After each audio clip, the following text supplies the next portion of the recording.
Eu quero cumprimentar os irmãos com a paz do Senhor Jesus. Também cumprimento aqueles que estão acompanhando pela mídia com a paz do Senhor Jesus, que o Senhor possa estar abençoando todas as famílias em seus lares, aqueles que ainda não podem estar cultuando Deus presencialmente, na casa chamada Casa de Oração. Eu tomo a liberdade com a igreja de tirar a máscara, irmãos, para poder falar com mais entendimento, mas prometo e garanto que vou falar bem baixinho para não ter problema com gotículas no ar. Eu gostaria que os irmãos, estando de pé, abrissem a vossa Bíblia no capítulo de número 38 do livro do profeta Isaías. Profeta Isaías, capítulo de número 38, versículo do 1 ao 5. Quero agradecer a Deus por essa oportunidade, pela vida do nosso pastor Marcos e pela vida do nosso pastor Diego Alessandro, que eu creio que tem a mão dele nesse negócio. Louvado seja Deus. Louvado seja Deus.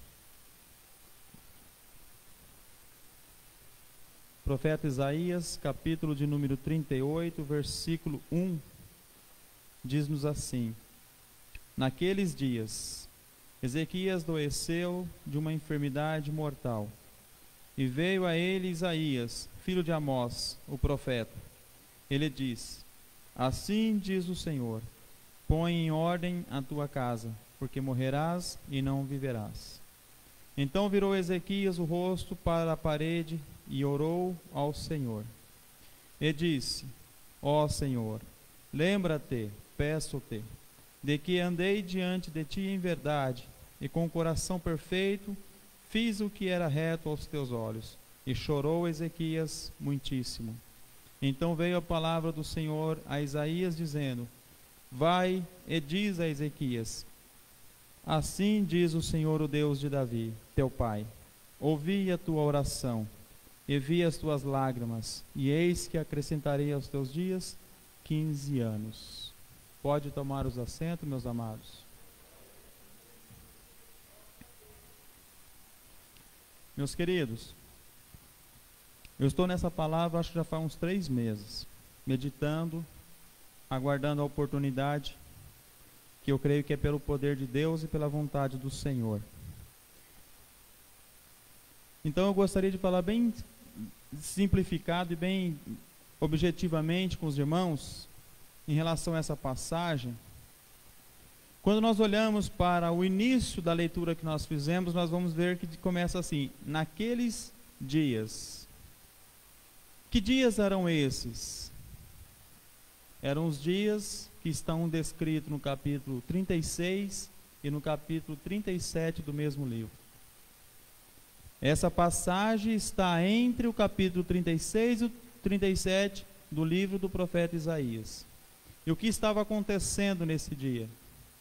O rei Senaqueribe, com seu servo Rabseque, vinha tomando cidades, fazendo guerra, conquistando cidades à espada, fazendo prisioneiros, matando e tomando seus despojos. E aí, chegando o servo do rei Senaqueribe diante de Jerusalém, falou palavras graves, palavras que afrontavam não somente o rei Ezequias, mas também o Deus de Israel. E aí nós vamos ver que o rei, naqueles dias, ele adoeceu. E por que ele adoeceu? Eu já vi dizer que ele estava em pecado. A palavra diz que não, porque ele orou ao Senhor, disse que ele estava andando em verdade e com o coração reto fazia o que era agradável aos olhos de Deus. Ele adoeceu por um motivo dos qual nós conhecemos bem. Emocionalmente ele estava abalado. Emocionalmente ele estava abatido, porque a espada que havia vindo sobre Jerusalém era mais poderosa do que a espada de Jerusalém. Homem contra homem não tinha chance. Era um exército muito grande que não tinha piedade. Então ele estava afligido na alma. E a palavra vai dizer que o espírito abatido, quem o suportará? Então isso transmitiu à carne, o que a gente chama hoje mais modernamente, chamamos de estresse, né? Estresse emocional. Transgrediu a carne, revelou à carne que ele estava muito abatido, espiritualmente e fisicamente. Então veio a palavra do profeta, a palavra de Deus através do profeta Isaías diz: põe em ordem a tua casa. Casa não é altar. Casa é sentimentos, é coisas íntimas, é coisas pessoais. Põe em ordem, rei Ezequias, a tua casa. E meditando nisso, irmãos, e pensando nisso, eu quero compartilhar com a igreja o que nós estamos vivendo antes que esse mal viesse sobre nós. Eu não vou nem citar aqui mal que é, nem por conta do que é, porque os irmãos já sabem. Vamos dar glória somente a Deus nesta noite. Mas quando nós estamos para entrar nessa situação, nós estamos numa campanha. Os irmãos bem lembram, toda quinta-feira vinha aqui um pregador, ministrava a palavra do Senhor, baseado pelo Salmo 37, versículos 3, 5 e 7, aonde dizia o tema da campanha: confia, entrega e descansa. Estou com a minha cola aqui, por isso que eu estou falando. Então, era o tema da nossa campanha. Então o Senhor já estava preparando a sua noiva para receber a tribulação, para que nós não sofresse tanto o estresse do momento que nós estamos passando. Porque não é só a máscara que incomoda, não é só o distanciamento que atrapalha, é saber que também tem irmãos que não estão podendo trabalhar, tem irmãos que não estão podendo congregar, tem irmãos que não podem visitar o pai, tem pai que não pode ir na casa do filho, tem pessoas que estão, assim, eu acho uma palavra que não ofenda ninguém, estão achando levianamente, passando por essa situação, e tem pessoas que estão no estresse total. Há uma diferença muito grande de pessoas muito preocupadas e pessoas pouco preocupadas com a situação. E não dá para entender, né? Como que um mesmo mal vem sobre uma pessoa e ela não, é como se não estivesse acontecendo nada. É porque isso ainda não bateu na sua porta. Enquanto outros ainda não bateu na sua porta, já está sofrendo antecipadamente. Mas a palavra do Senhor nos vem nessa noite e diz: põe em ordem a tua casa. Ordene os seus sentimentos. Se nós olharmos para as Escrituras Sagradas, nós vamos ver que o nosso Deus, Ele nunca saiu para pelejar por alguém e saiu derrotado de uma peleja. A vitória em Deus é garantida. A vitória em Cristo Jesus é garantida. Mas para saber realmente que essa palavra está de acordo com os nossos dias, tem como confirmar que naqueles dias, eram os dias entre 36 e 37 do mesmo capítulo, por esse mal que havia vindo sobre Jerusalém. Se nós lermos o 6, o versículo de número 6, a palavra diz assim: quando Deus vai falar através do profeta Isaías ao rei Ezequias: e livrar-te-ei das mãos do rei da Síria, e a ti e a esta cidade, e eu defenderei esta cidade, diz o Senhor dos Exércitos. Então ele não havia ainda feito o que ele fez no versículo 38 do capítulo 37.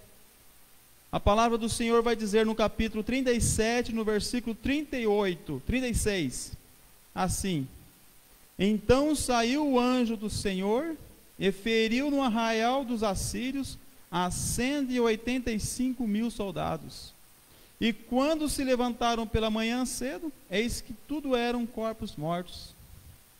Apenas um anjo saiu do céu com uma ordem do Todo-Poderoso: vai e peleja pelo meu servo Ezequias, pela cidade do grande rei, pela cidade do rei Davi, seu ancestral, né? Porque fala pai, mas na verdade, se a gente pegar uma tradução antiga, uma tradução mais original, vai dizer a casa do seu ancestral Davi. Então Deus saiu da parte do Senhor um anjo com a espada desembainhada e inflamada, e deu o livramento do qual o povo estava necessitando. E não é diferente nos nossos dias, irmãos. Mas tem uma coisa que é sinônimo de confiança, que é fé. E tem uma coisa que é sinônimo de fé, é confiança. Confiar em Deus é ter fé, e ter fé é confiar. Quando entregamos na mão do Senhor, temos a certeza de que o Senhor vai pelejar por nós. vai mudar aquela situação, vai nos trazer um livramento, vai mudar aquilo que aos nossos olhos parece que não tem mais jeito. Então o Senhor diz: coloque em ordem a tua casa, respire com calma. Um dos sinais que a gente sente quando nós estamos estressados, irmão, emocionalmente abalados, é taquicardia. Começa o coração a bater de uma forma assim que parece que está tomando choque. E aí começa a suar frio. E aí vai, né? Tem gente que chega a cair a unha se o estresse foi muito alto, começa a cair cabelo. Jesus passou por uma situação dessa, e a ciência prova que isso é possível de acontecer, que quando ele orava no Getsêmani, precedendo a sua morte, no dia em que ele seria traído, ele estava tão angustiado na carne porque Jesus estava 100% homem, a sua glória, a sua divindade estava no céu com o Pai. Então, como um homem, ele chorou angustiadamente na presença de Deus e suou gotas de sangue. Esse é o limite, é o estresse máximo que a carne pode se submeter, chegar a suar gotas de sangue, porque os poros dilatam, os vasos sanguíneos dilatam a ponto de estourar e suar sangue. Nós não precisamos passar por isso. Jesus já passou por isso em nosso lugar. Quando ele chorou quando ele chorou e suou essas gotas de sangue, ele estava chorando em nosso lugar. Ele estava levando sobre si os nossos pecados, as nossas dores e as nossas pelejas. No Salmo 34, a palavra vai dizer que o Senhor acampa seus anjos ao redor daquele que nele confia. No Salmo 91, a palavra vai dizer que aquele que habita no esconderijo do Altíssimo, à sombra do Onipotente, descansará. Inclusive, é uma das palavras que estava na nossa campanha, na qual nós estamos decorrendo até chegar a essa situação. Descansar. Poder descansar à sombra do Onipotente, irmãos, é ter confiança que hoje nós estamos assim, mas amanhã Deus vai trazer a resposta. Amanhã Deus vai abrir a porta. Amanhã Deus vai mudar aquela situação de uma forma miraculosa, de uma forma poderosa. Só que nós não podemos perder de vista uma coisa que aconteceu nos dias que Jesus caminhou nessa terra. A palavra vai dizer que quando ele estava na terra que era dele, na onde ele nasceu e viveu, a incredulidade daqueles homens era tanta que nem o Senhor, cheio do Espírito Santo de Deus, ungido para ser Cristo, ungido para ser o Salvador, o Remidor, aquele que faria sacrifício vicário por nossas almas, não pôde operar milagres. A palavra vai dizer que ele curou poucos, porque a incredulidade não permitia que a manifestação de Deus acontecesse naquele lugar. Então nós não podemos olhar para Cristo como olhou aqueles que viu ele crescendo. Nós não podemos olhar para Cristo e ver como aqueles que conheceram seus pais, sua mãe, seu pai, seus irmãos. Nós temos que olhar para Jesus Cristo como o Cordeiro Santo de Deus que tira o pecado do mundo, como aquele que levou sobre si as nossas dores, como aquele que é poderoso e intercede junto ao Deus Todo-Poderoso por nossas pelejas, por nossas situações, mesmo que seja com lágrimas. E se tem uma coisa que agrada a Deus é lágrimas, irmãos, porque aí a própria alma está falando. Aí já é uma conversa mais íntima com Deus, porque é o Espírito que nós habita, intercedendo e testificando com o Espírito Santo. Você já não tem mais palavras para colocar diante do Senhor, as tuas lágrimas vai falar por ti. Em Apocalipse vai dizer que foi apresentado diante do Senhor as lágrimas dos santos que estavam numa taça de ouro, que era a oração do justo. A oração do justo chegou em formas de lágrimas diante de Deus, e Deus se agradou daquela oração. Então não tenha vergonha, não tenha receio de chegar nos pés do Senhor e dizer: Pai, eu não tenho palavras para dizer, mas o meu coração está tão machucado, tão ferido nesta noite, que eu vou chorar. Eu vou chorar, mas vou te agradecer, porque eu sei aonde buscar o refrigério para minha alma. Eu sei aonde buscar águas vivas que vai matar a minha sede. Eu sei aonde eu vou matar a minha fome de justiça. E aí você vai colocar nas mãos do Senhor Jesus. Assim como colocou o rei Ezequias.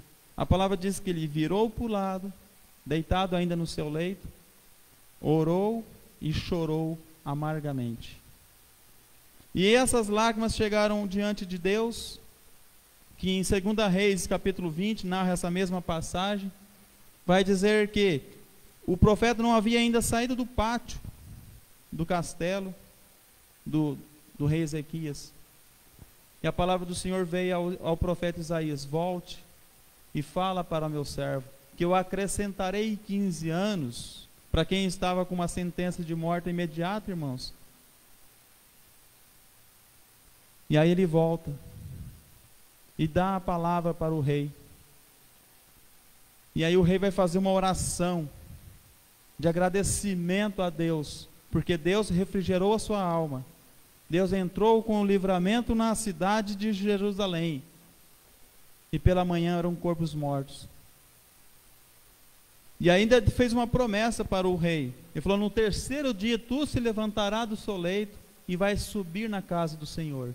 E quando nós olhamos aqui nas Escrituras, no capítulo 37, a palavra vai dizer que ele pegou cartas que Rabseque deixou ali, afrontando o Deus de Israel, e levou diante do altar do Senhor, na casa do Senhor, e apresentou. Falou: olha a afronta que esse ímpio está trazendo para a tua cidade, Senhor. Ele teve audácia, ele teve coragem, ele soube como conduzir aquela situação, depois que a palavra do Senhor veio confortar a sua alma. E fez conforme estava previsto que acontecesse. No terceiro dia subiu à casa do Senhor.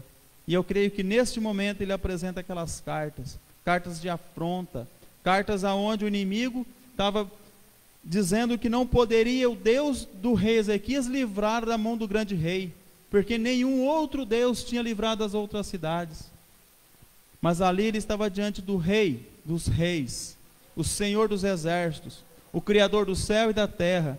Não era Deus de barro, não era Deus de pedra, é o Deus vivo, invisível aos nossos olhos, mas vivo e latente no nosso coração, porque Ele fala com nós, Ele nos alimenta com a sua palavra, Ele nos consola na hora mais difícil da nossa vida. E para a glória de Deus, ainda nós não chegamos nesse nível aonde chegou o rei Ezequias, porque o Senhor tem nos consolado, irmãos. Porque se nós olharmos para as nossas pelejas, não são poucas.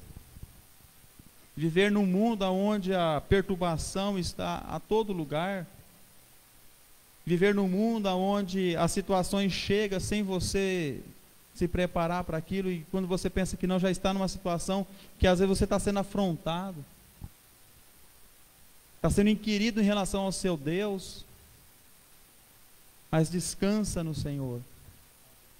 Porque no tempo dele, haverá palavra de resposta para todo aquele que um dia julgou você por acreditar num Deus vivo, por você ser diferente, por você temer um Deus que você não vê com os olhos, mas sente com o coração, e fala com você através da palavra e pelas orações. E esse mesmo Deus, irmãos, se nós vermos em outras passagens, como eu já disse aqui, quando ele sai na peleja, ele sai para guerrear e para vencer. Ele não volta derrotado, ele não volta vencido.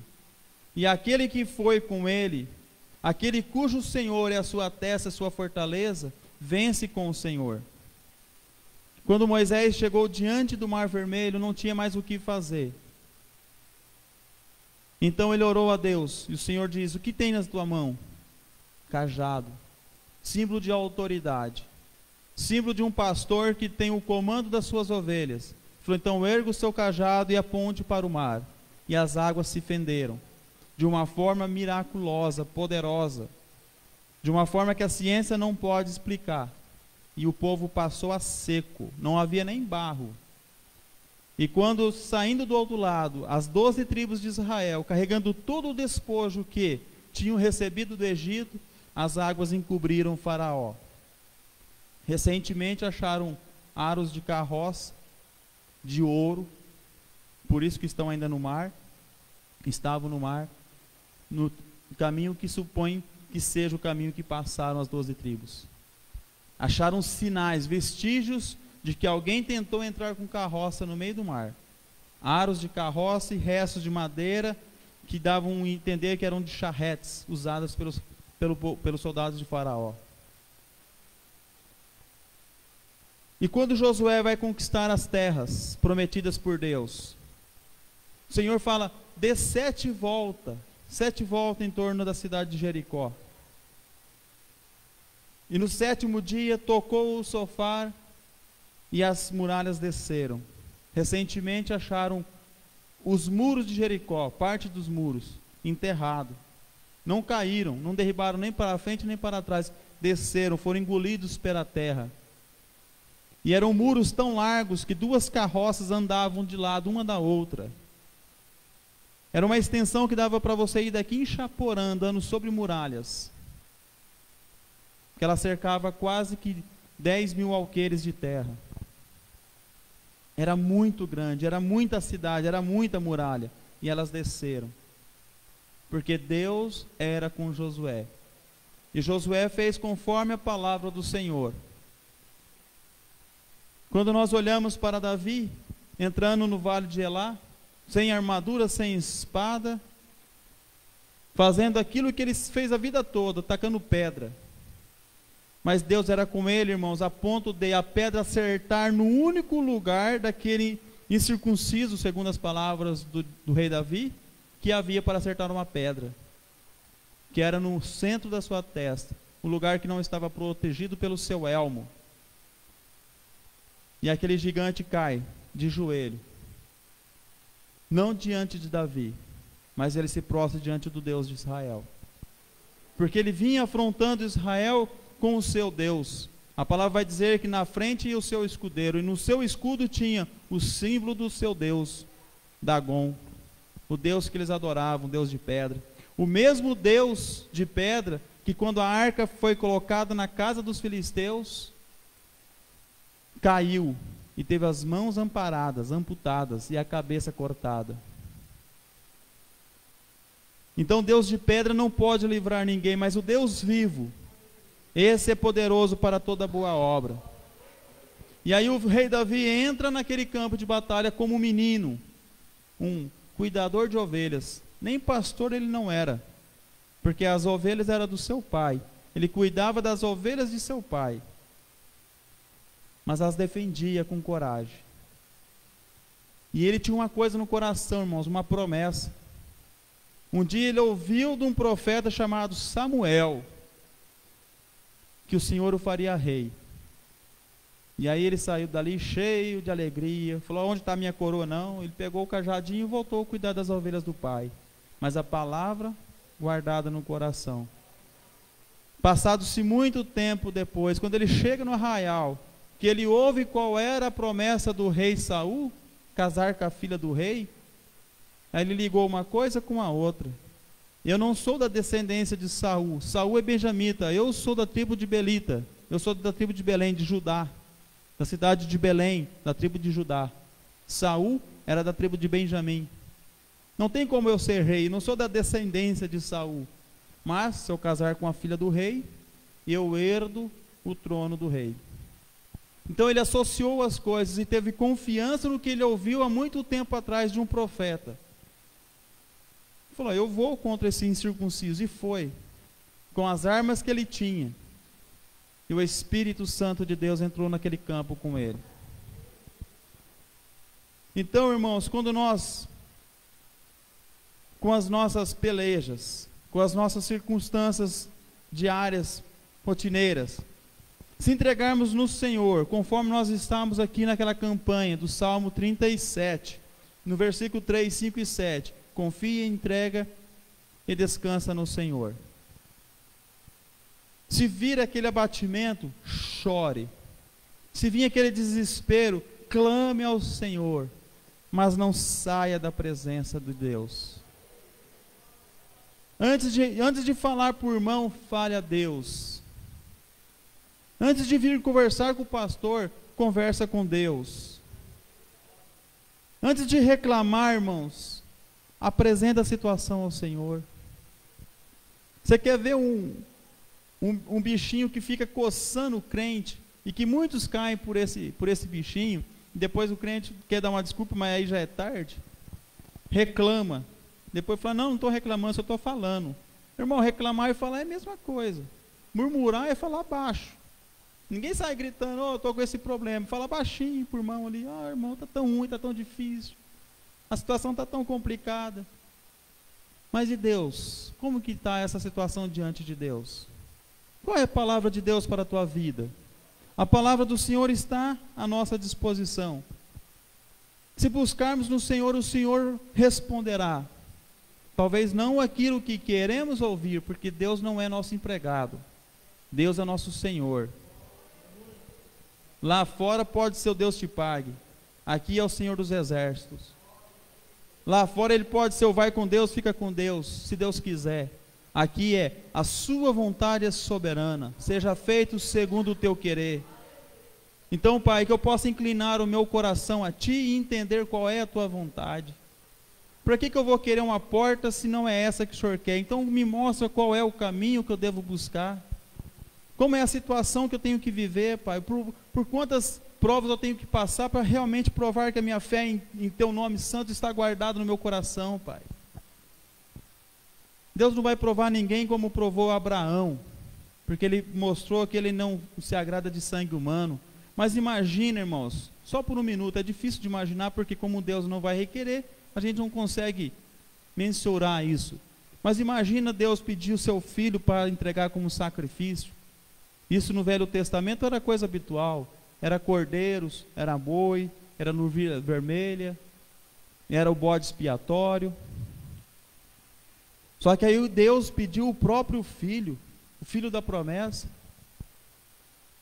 Só que junto com o filho tinha a promessa, e o filho era a promessa. E Abraão foi com o coração cheio de confiança que, se o Senhor prometeu, Ele é fiel para cumprir.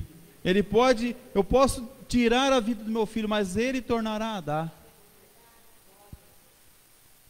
Imagina para um pai subir aquele Monte Moriá, ainda falar para o filho, carrega a lenha, a mesma lenha da qual você vai ser queimado como incenso a Deus. Não foi fácil, irmãos. A prova de Abraão não foi fácil. A nossa também não é fácil.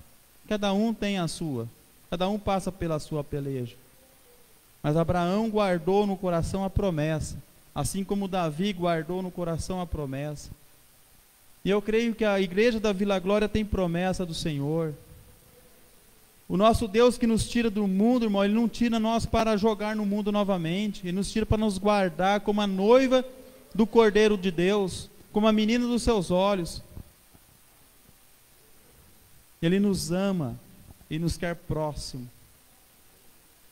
Você quer ver uma coisa que traz intimidade com Deus? É você passar situações difíceis. Na bonança, às vezes a gente esquece até de agradecer.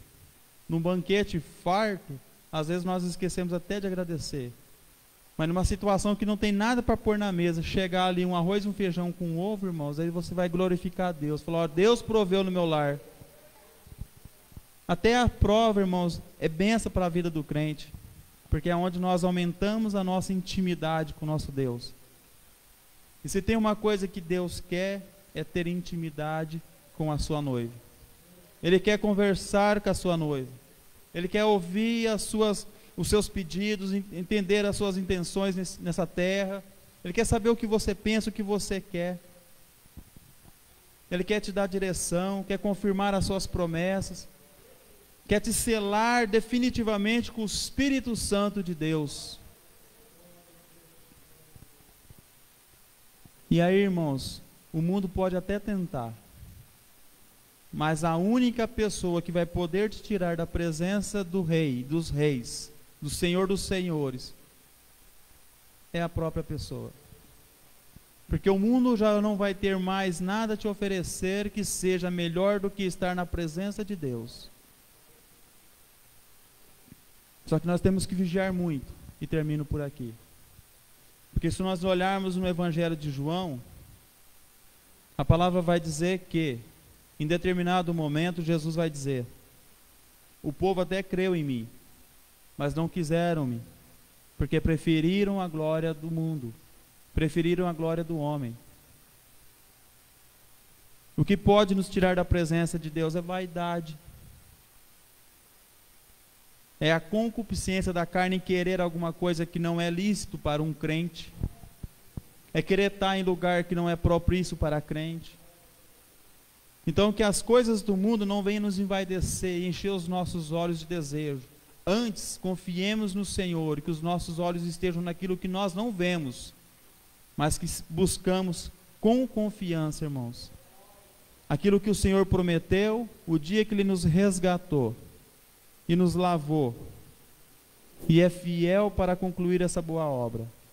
Então não desperdice essa chance, não desperdice a sua vida com o nosso Deus. Se Ele te chamou, Ele tem um propósito, irmãos, e esse propósito é lindo, é maravilhoso. Louvar a Deus diante do seu trono, louvar a Deus diante do trono da glória, diante daquele que tudo criou pelo seu poder, louvar a Deus no santuário santo. Isso não vai ter preço, irmãos. Se louvar a Deus aqui é bom, imagina no céu. Se louvar a Deus aqui é agradável, é necessário, imagina estar diante do trono da graça.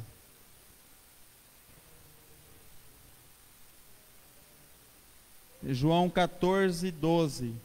Na verdade, vos digo que aquele que crê em mim... Não, perdoa, irmão, não é esse versículo não. Não vou achar, não vou procurar, para não perder tempo, que já a hora já é passada.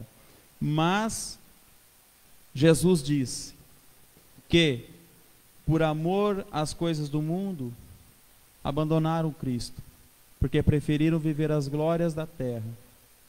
Então vamos nos apegar a Deus, no seu Filho amado Jesus Cristo, e permitir que, da forma que Ele nos tirou, Ele nos conduza, e nos purifica, e venha nos santificar, porque a palavra diz que sem santidade ninguém verá Deus. A palavra diz que sem fé é impossível agradar a Deus. E a palavra também diz que no mundo tereis aflições, mas Jesus venceu. E é Jesus que vai à sua testa, é Jesus que vai à sua frente. É o libertador, aquele que passa pelas águas, a toma e continua e prossegue. E não há o quem faça possa voltar atrás. O nosso Deus é lindo e maravilhoso e poderoso para toda boa obra, irmãos. Põe-se de pé, igreja.